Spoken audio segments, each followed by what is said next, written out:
একজন ধার্মিক ব্যক্তির কাছে তার ধর্ম সবসময় ভালো আর অন্যের ধর্ম সবসময় খারাপ। একজন পলিটিক্যাল সাপোর্টারের কাছে সে যে পার্টিকে সাপোর্ট করে সেই পার্টি সবসময় ভালো আর অন্য সমস্ত পার্টি হয়ে যায় খারাপ। সমস্ত ভালো কাজ যা হচ্ছে সেগুলো সব তার পার্টিই করছে, যা গন্ডগোল হচ্ছে ঝামেলা হচ্ছে সেগুলো অন্য পার্টির লোকেরাই করছে। মানুষের বিহেভিয়ারের এই যে টেন্ডেন্সি যেখানে সে নিজের গ্রুপের বা নিজের দলের দোষকে দেখতে পায় না, এটাকে বলা হয় in group biasness. In group বলতে কি? ব্যক্তি যে গ্রুপের থেকে বিলং করে, যে গ্রুপের সাথে নিজেকে আইডেন্টিফাই করে, যে গ্রুপ মেম্বারদের সাথে নিজেকে কানেক্টেড ফিল করে, সেই গ্রুপটা হয়ে যায় সেই ব্যক্তির রেসপেক্টে তার ইন গ্রুপ। যেমন একজন ভারতীয়, তার কাছে সমস্ত ভারতবাসী তার ইন গ্রুপ। একজন হিন্দু, তার কাছে সমস্ত হিন্দু গোষ্ঠী তার ইন গ্রুপ। সেরকমই ব্যক্তি যে গ্রুপের সাথে নিজেকে আইডেন্টিফাই করে না, যে গ্রুপ থেকে বিলং করে না এবং যে গ্রুপ মেম্বারদের সাথে নিজেকে কানেক্টেড ফিল করে না, সেই গ্রুপটা হয়ে যায় তার আউট গ্রুপ। একজন হিন্দু, তার জন্য অন্য ধর্ম যেমন খ্রিস্টান বা মুসলমান সেগুলো সমস্ত তার আউট গ্রুপ। একজন ভারতীয়, তার জন্য অন্য সমস্ত দেশ যেমন আমেরিকা, পাকিস্তান এগুলো তার আউট গ্রুপ। এবার মানুষের মধ্যে একটা টেন্ডেন্সি থাকে যে সে নিজের গ্রুপের অর্থাৎ ইন গ্রুপের কোনো ভুল সে দেখতে পায় না, তো নিজের গ্রুপকে ভালো চোখে দেখে আর অন্যের গ্রুপকে সবসময় খারাপ চোখে দেখে। তুমি একটা টিএমসি সাপোর্টারকে জিজ্ঞাসা করো যে ভাই রাজ্যে উন্নতি হচ্ছে না কেন, সে কি বলবে? ওই কেন্দ্র সরকার বদমাস, কেন্দ্র সরকার টাকা দেয় না, চোরদের নিয়ে একটা দল বানিয়েছে, কোনো কাজ করে না, সবসময় কুৎসার ওটায়। উল্টো দিকে তুমি একটা বিজেপি সাপোর্টারকে জিজ্ঞাসা করো যে ভাই রাজ্যে উন্নতি হচ্ছে না কেন, সে কি বলবে? রাজ্য সরকার একটা চোর, কোনো কাজ করে না, ফালতু বদমাস, মানুষের ভালো চায় না, লুটপাট করে। তো প্রত্যেকটা সাপোর্টারের এটাই মনে হয় যে সে যে পার্টিকে সাপোর্ট করছে সেই পার্টি ভালো আর অন্যের পার্টি সবসময় খারাপ। যত ভালো কাজ হচ্ছে সমস্ত আমার পার্টিই করছে আর যত গন্ডগোল হচ্ছে ঝামেলা হচ্ছে সমস্ত অন্যের পার্টির লোকেরাই করে বেড়াচ্ছে। সমস্ত চোর ডাকাত গুন্ডা গরু ছাগল ভেড়া সমস্ত অন্যের পার্টির মধ্যে ভর্তি হয়ে আছে আর আমার পার্টির লোকগুলো সব কটা সাধু। হয়তো মাঝে মধ্যে সে চাপে পড়ে এটা বলেও দেবে যে না না আমার পার্টির লোকেরা হয়তো একটু বদমাশি করে, একটু বদমাশ আছে, ভুলভাল করে দেয়, বাট মন থেকে তার আবেগের থেকে যেন সেই জিনিসটাকে বিশ্বাস করতে চায় না। তো নিজের দলকে সবসময় একটা ফেভার দেয়া, নিজের দলকে সবসময় ভালো চোখে দেখার যে টেন্ডেন্সি, এটাকে বলা হয় ইন গ্রুপ বায়াসনেস। আর অন্যের গ্রুপকে সবসময় খারাপ চোখে দেখা এই টেন্ডেন্সিটাকে বলা হয় আউট গ্রুপ বায়াসনেস। এবার মানুষের এরকম বিহেভিয়ারের পিছনে অনেকগুলো কারণ আছে। এর মধ্যে সবথেকে বড় যে কারণ সেটা হলো এভলিউশন। যখন মানুষ জঙ্গলে থাকতো তখন তার জন্য একা বেঁচে থাকা বেশ কঠিন একটা বিষয় ছিল। একা যদি তাকে থাকতে হয় তাহলে অন্য কোনো একটা জন্তু আসবে, তাকে মেরে খেয়ে ফেলবে, বা একা থেকে শিকার করাও বেশ কঠিন, বা খাবার জোগাড় করা, নিজেকে প্রোটেক্ট করা, এই সমস্ত কাজ একার ক্ষেত্রে অনেকটা কঠিন হয়ে যায়। সেক্ষেত্রে মানুষের মধ্যে একটা টেন্ডেন্সি প্রথম থেকেই ছিল যে সে গ্রুপ বানিয়ে সার্ভাইভ করেছিল। গ্রুপে থাকলে কি হবে, অন্য প্রাণীর থেকে প্রোটেক্ট করা ইজি হয়ে যাবে, সবাই মিলে লড়াই করবে, একে অপরকে প্রোটেক্ট করবে, সবাই মিলে শিকার করবে, সবাই মিলে যা পাবে সেটাকে মিলেমিশে খাবে, একে অপরকে হেল্প করবে কোনো কাজের ক্ষেত্রে।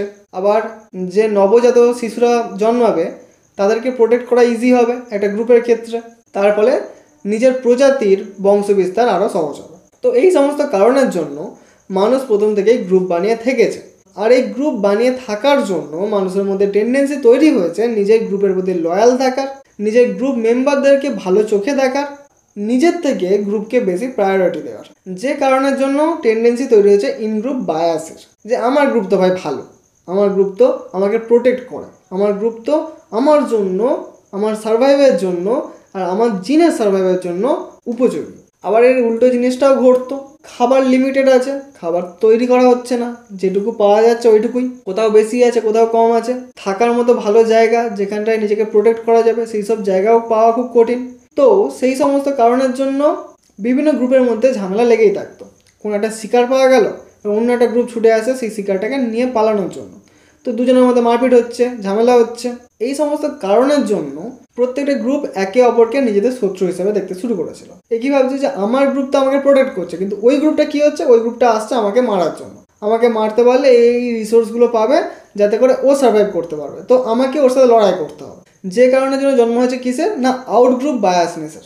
সেকেন্ড যে এই জিনিসটাকে ব্যাখ্যা করতে পারে সেটা হলো সোশ্যাল আইডেন্টিটি থিওরি। মানুষ ন্যাচারালি নিজেকে একটা গ্রুপের সাথে আইডেন্টিফাই করে। কেউ নিজেকে হিন্দু বলে, কেউ নিজেকে মুসলমান বলে, কেউ নিজেকে ভারতীয় বলে।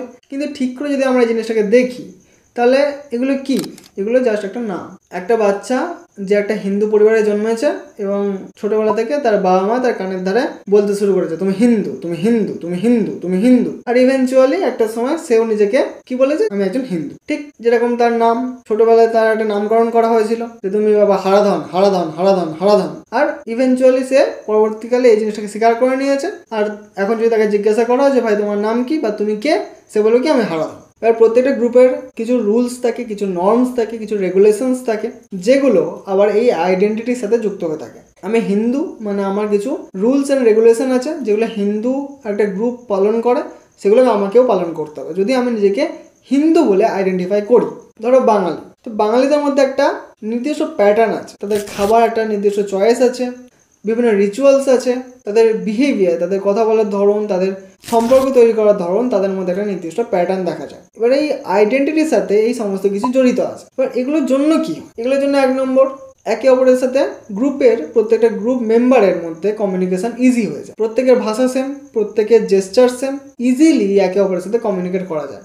আমাকে যদি একজন বলে যে ভাই তুমি তো পুরো ফাটিয়ে দিয়েছো, তো আমি বুঝতে পারছি যে তিনি কি বলতে চাইছেন। সমস্ত বাঙালিরাই বুঝতে পারছেন যে তিনি বলতে চাইছেন যে আমি একটা ভালো কাজ করি বা কোনো একটা কাজ আমি খুব ভালোভাবে করেছি। তো এখানে যদি কোনো একটা অবাঙালি থাকে, সে কি বুঝবে?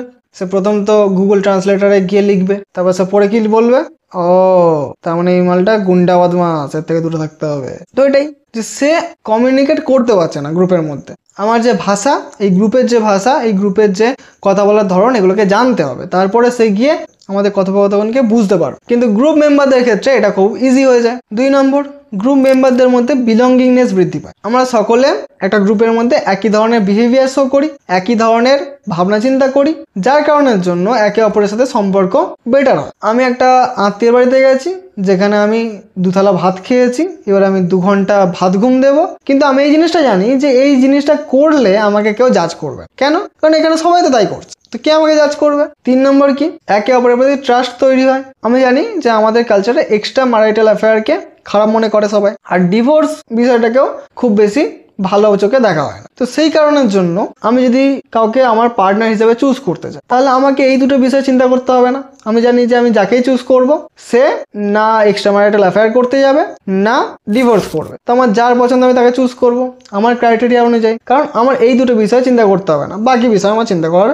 বিষয় থাকলে থাকতে পারে। তো যদি এখানে এরকম হতো যে বিভিন্ন লোক বিভিন্ন ওপিনিয়ন রাখছে, সেক্ষেত্রে বিষয়টা একটু প্রবলেমেটিক হয়ে যায়। কেউ বলছে যে ডিভোর্স ভালো নয়, কেউ বলছে আবার ডিভোর্সে কি আছে, ঝামেলা হচ্ছে ডিভোর্স নিয়ে নিল। কেউ বলবে এক্সট্রা ম্যারিটাল অ্যাফেয়ার হতেই পারে, কি বা যায় আছে, তার সম্পর্ক ভালো নয় ওদের মধ্যে, সেই জন্য করেছে। সেক্ষেত্রে গিয়ে আমার ক্ষেত্রে একটু প্রবলেমেটিক বিষয় তৈরি হয়ে যায়। কারণ কি, এবার আমাকে ভাবনা চিন্তা করতে হবে, সেই জিনিস আমাকে খুঁটিয়ে খুঁটিয়ে খুঁটিয়ে খুঁটিয়ে দেখতে হবে। তারপরে গিয়ে আমি হয়তো আইডিয়া করতে পারবো যে তার অ্যাকচুয়াল মোটিভ বা অ্যাকচুয়াল বিলিফটা কিরকম। যখন একটা গ্রুপ নির্দিষ্ট রুলস, নির্দিষ্ট রেগুলেশন আর নির্দিষ্ট নর্মের উপর চলে, তখন গ্রুপ মেম্বারদের মধ্যে বিলঙ্গিংনেস ভালো হয়, ট্রাস্ট বিল্ড হয়, একে অপরের সাথে কমিউনিকেশন বেটার হয়। এবার গ্রুপের সাথে নিজেকে আইডেন্টিফাই করার অর্থ, তার মানে দুটো বিষয় আসছে। গ্রুপের প্রত্যেকটা মেম্বারের মধ্যে বিলঙ্গিংনেস বেটার হচ্ছে, আর 2, ব্যক্তি নিজের ইগো, নিজের সেলফ এস্টিম, নিজের সেলফ রেসপেক্ট পুরোটাকে গ্রুপের সাথে যুক্ত করে দিচ্ছে। যেটার জন্য কি হচ্ছে না, এখন গ্রুপের অপমান মানে ব্যক্তির অপমান, ব্যক্তি এটা ফিল করে যে গ্রুপের যদি অপমান হয় তাহলে আমার অপমান হচ্ছে। গ্রুপ যদি কিছু অ্যাচিভ করে তাহলে আমি অ্যাচিভ করছি, গ্রুপ যদি কিছু হেরে যায় তার মানে আমিও হেরে যাচ্ছি। কারণ ব্যক্তির ইগো, ব্যক্তির সেলফ রেসপেক্ট পুরোটা যুক্ত আছে কার সাথে, গ্রুপের সাথে। সেই কারণের জন্য ব্যক্তি গ্রুপের দোষ পুরোপুরি ইগনোর মেরে দেয়, তাতে তার নিজের ইগো হার্ট হয়ে যাবে, নিজের সেলফ রেসপেক্ট ডাউন হয়ে যাবে।